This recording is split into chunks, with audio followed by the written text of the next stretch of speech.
আপনি যখন আমাকে ডিভোর্সে দিবেন তাহলে আমাকে বিয়ে করছেন কেন? আমার সৎ মায়ের থেকে জীবন বাঁচা, ওর সাথে সংসার করার জন্য না। আর তাছাড়া তোর মতো ছোট লোকদের না 2-4 টাকা দান করা যায়, তোদের সাথে সংসার করা যায়। আপনার জীবন বাঁচানোর জন্য আমার জীবন নষ্ট করলেন কেন? তোর মতো সবজি আলার আবার কিসের জীবন রে? আর তাছাড়া তোর কাছে না আমি আমার লাইফের প্রবলেম শেয়ার করতে একদম রাজি। আর তোর কত বড় সাহস, তুই আমার সাথে এক বিছানায় ঘুমাইতে চাস? তোর নিজের লেভেলটা ভাবছোস একবার? তুই আমার সাথে আমার রুমে আমার বিছানায় ঘুমাইতে আসবি, এর জন্য না আমি বালিশের নিচে গিফট রেখে দিয়েছিলাম।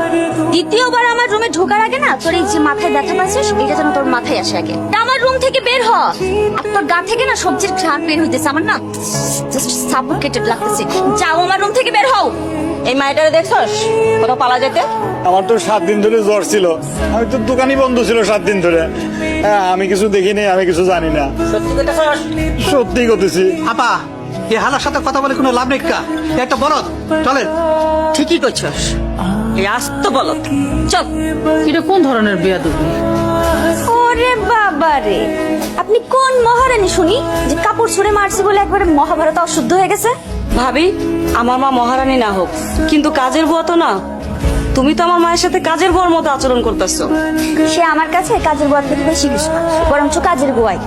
ভাবি, তুমি বড় লোকের মেয়ে হয়েছো বইলা আমাদের সাথে এরকম খারাপ ব্যবহার করতে পারো না।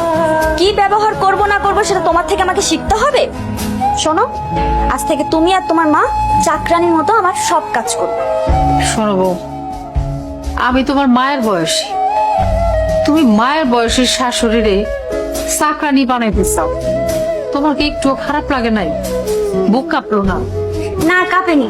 আপনাদের মতো ছোট লোকদের জন্য আমার কোনো সিম্প্যাথি কাজ করে না। আপনারা মা আর মেয়ে মিলে ময়লা কাপড় চোপড়গুলো এখন ধুয়ে রোদে শুকাইতে দিবেন, জান? ভাবি, অসম্ভব। তুমি এবারের বউ, তুমি আমাদের সেবা যত্ন করবা, তা না করে তুমি উল্টা দিনের পর দিন আমাদের সাথে অত্যাচার করে চলছো। এই চুপ করো তো, তুমি বেশি কথা না বলে তোমাদেরকে যেটা বলা হচ্ছে সেটা করো। বৌমা একটা কথা শোনো। জি বলেন। বৌমা, আমি তোমার চাকরানি হয়ে থাকুন, কিন্তু তুমি আমার একটা কথা রাখবা। মা, তুমি কি বললা? শাশুড়ি হয়ে ছেলের বউ চাকরানি হয়ে থাকবা?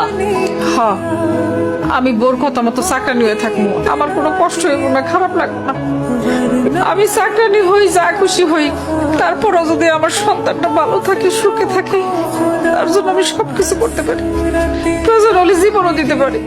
এত ভনিতা করার দরকার নেই, কি বলতে চান সেটা বলেন। বৌমা, আমার ছেলেটারে তুমি ডিভোর্স দিও না। বিশ্বাস করো, আমার ছেলেটা তার জীবনের চাইতে তোমারে বেশি ভালোবাসে।